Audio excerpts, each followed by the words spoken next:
Vamos ahora, vamos ahora precisamente con lo que le ha anunciado, que es esta entrevista con Andrés Castuera Micher. Andrés, buenas tardes. Julio, qué gusto, qué gusto. Al contrario, gracias por esta oportunidad de estar en contacto y precisamente en Twitter nos encontramos hoy con algunos mensajes relacionados con la muerte del maestro José Luis Ibáñez y tú decías, Andrés, que no se quedara solo en la esquela y solo en el reporte inmediato este infausto suceso, sino que hubiera un poco más de contexto y de información. Te invité a que nos acompañaras en este momento y dinos por favor pues la semblanza del maestro Ibáñez, lo que ha significado para el teatro, para la dramaturgia mexicana. Andrés. Fíjate, Julio, que es una de las pérdidas más grandes en los últimos años que sufre el teatro mexicano. El maestro José Luis Ibáñez, más allá de la trayectoria que tuvo como director, su corta pero profunda trayectoria como guionista en su incursión por el cine, que él mismo deja atrás para dedicarse al teatro, es uno de los más grandes impulsores de la buena academia del teatro, de la buena enseñanza del teatro mexicano. Creo que quienes más lo vamos a extrañar definitivamente vamos a ser, bueno, quienes son sus alumnos actualmente, quienes eran sus alumnos actualmente, quienes fuimos sus alumnos y después colegas en el Colegio de Literatura Dramática y Teatro, porque si algo entregó toda su vida el maestro Ibáñez fue a formar actores, a formar actrices, a formar gente de teatro integral. Y además en un colegio del que él fue alumno de la primera generación. Hay que decir que él tuvo el privilegio de ser el primer alumno de la primera generación de lo que ahora es el Colegio de Literatura Dramática y Teatro. Y hay una anécdota hermosa que él contaba a modo de semblanza, Julio. Él llegó cuando Ciudad Universitaria apenas tenía estas primeras instalaciones en donde era tierra de nadie, ahora ya quedó envuelta en la ciudad, pero pues, Ciudad Universitaria estaba a las afueras. Él se subió al camión que lo llevaría a Ciudad Universitaria, él iba a la Facultad de Economía, pero el camión lo dejó en el estacionamiento de la Facultad de Filosofía y Letras, y él entró a la facultad a preguntar cómo llegar a la Facultad de Economía y Comercio, que se llamaba, vio los horarios que había de las materias que ofrecía la facultad, vio teatro, y dice que ese fue el error más grato que cometió en su vida, porque gracias a que no sabía dónde estaba la Facultad de Comercio, ganamos a este gran maestro. Después formó parte de este grupo de poesía en voz alta que impulsó muchísimo.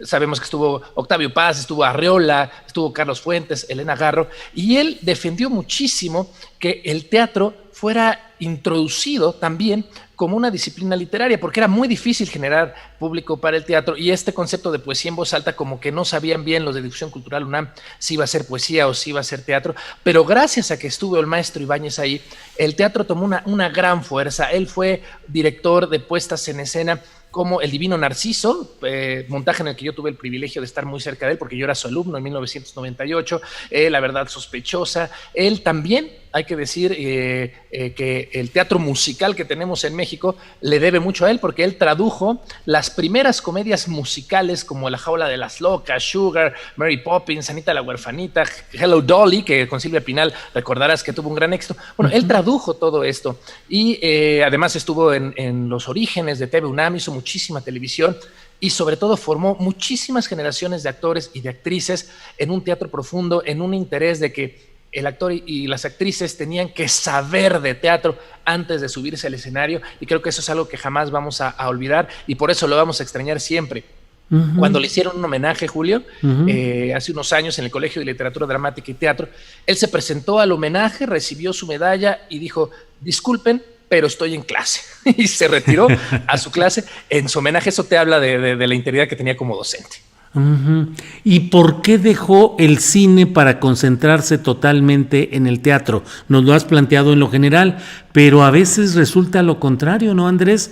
Que el cine jala mucho a ciertos directores. ¿Por qué fue ese cambio? Fíjate que él lo veía como un riesgo y un trabajo peligroso. Cuando él entra a esta convocatoria, fue una convocatoria de jóvenes guionistas. Él empezó, hizo su primer libreto, tuvo un gran éxito. De hecho, lo querían para trabajar mucho más con esto que fue Las Dos Helenas, a raíz de Carlos Fuentes. Y tuvo tanto éxito Las Dos Helenas que lo jalaron. Y él dijo: no, yo sé que mi vocación es el teatro y yo sé que si sigo en el cine voy a dejar, como tú bien dices, Julio, es un imán, mucha gente del teatro se va al cine por una cuestión de industria también, por una cuestión de difusión, pero eso hablaba de la gran vocación. Él tenía todo para ser un excelente cineasta, un gran guionista. Las dos Helenas queda como ejemplo ahí, es una obra que todavía se puede apreciar, pero fue él el que lo decidió. Él dijo, si sigo en esto, ya no voy a regresar, y lo mío es el teatro, ¿no? Uh-huh. Y Andrés, ¿qué opinabas sobre las actuaciones en televisión? Porque, bueno, pues también es otro de los aspectos en los cuales suele haber mucha diferencia entre lo que es la actuación teatral y la actuación para fines televisivos. Fíjate que él tenía muy claro algo. Más allá de que tenía muy presente que la fuente de trabajo de varios de sus alumnos y de sus alumnas iba a ser el cine o la televisión, él decía que un buen actor formado en teatro iba a poder desenvolverse en cualquier medio. Eso nos lo decía clarísimo en la academia. Nos decía que si quería que a él le daba igual si nos íbamos al cine o al teatro, claro, le encantaría vernos haciendo teatro, pero él decía que un buen actor formado en teatro podía hacer cine y contrario, que un actor de cine jamás iba a poder subir al teatro. Le dolía la mercadotecnia de la televisión, lo desperdiciados que estaban muchos actores y actrices que habían sido sus alumnos, verlos después en esta televisión carente de contenidos de la que hemos padecido siempre. Pero bueno, él decía, pues las tablas las traen, ya si ellos toman otro camino, pues será su problema. Él nos decía algo muy, muy hermoso, decía, yo espero que cuando me los encuentre en el pasillo de la facultad, sigan haciendo teatro. Si no, mejor ni me hablen, ¿no? Era como una frase que tenía mucho el maestro Ibáñez. Uh-huh. Veracruzano de origen. De Orizaba, cómo no, orgullosamente orizabeño, uh-huh. y como buen veracruzano apasionado. No es casualidad que el segundo bastión del teatro en nuestro país sea Jalapa, la Universidad Veracruzana. Jalapa es la, por ahí le dicen la Atenas mexicana, uh-huh. Y bueno, de ahí salió el maestro Ibáñez. Regresó mucho a Jalapa, él regresó, tuvo mucho que ver en esta gran cultura teatral que hay actualmente en Veracruz. Uh-huh. Pues guionista, director de teatro, traductor, un gran personaje, profesor universitario, el maestro José Luis Ibáñez. Pues queda su recuerdo y queda su escuela y quedan sus alumnos y queda una enseñanza pues difícil de mantener a veces en estos tiempos, Andrés, en los cuales se privilegia la rapidez, la apariencia,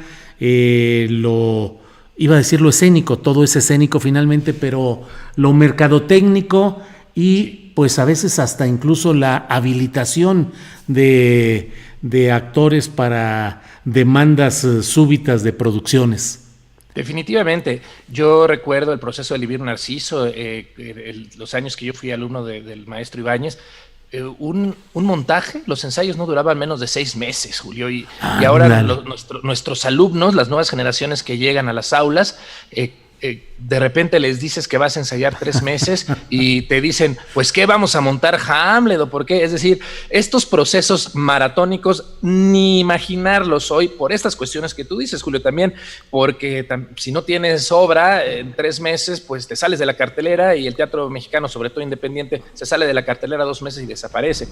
Por supuesto, la sobredemanda que hay ahorita con streaming, que si bien ha sido una fuente de trabajo para muchos actores y actrices, pues también hace que los actores necesiten empezar a actuar muchas veces antes de que tengan las herramientas necesarias.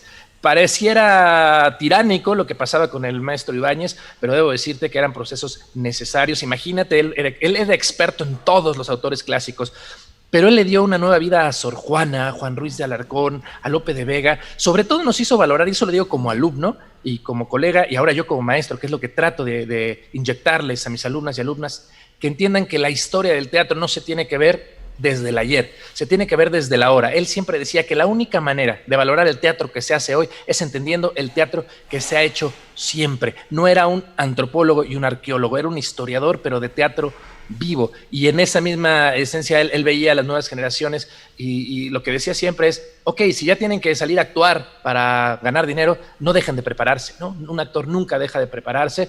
Él era además experto en teatro en verso, una de las materias más complicadas en una época en la que el verso está prácticamente en desuso sobre la escena, pero bueno, que finalmente el verso a cualquier actor o a cualquier actriz le da herramientas para que la prosa salga como tiene que salir. Bien, pues Andrés Castuera Micher, gracias por esta oportunidad de platicar contigo, que se dio a partir del tuit que pusiste, que dice: tercera llamada, querido maestro José Luis Ibáñez, se cerró el telón de este mundo que ya no soporta genios de tu calibre, pero comienza la función de tu eterna presencia. Así es que, Andrés, aplausos al maestro José Luis Ibáñez en esta nueva actuación. Gracias, Andrés, por esta oportunidad. Muchas gracias a ti, Julio, y aplauso de pie al maestro Ibáñez. Así es. Gracias, Andrés. Hasta luego. Hasta luego.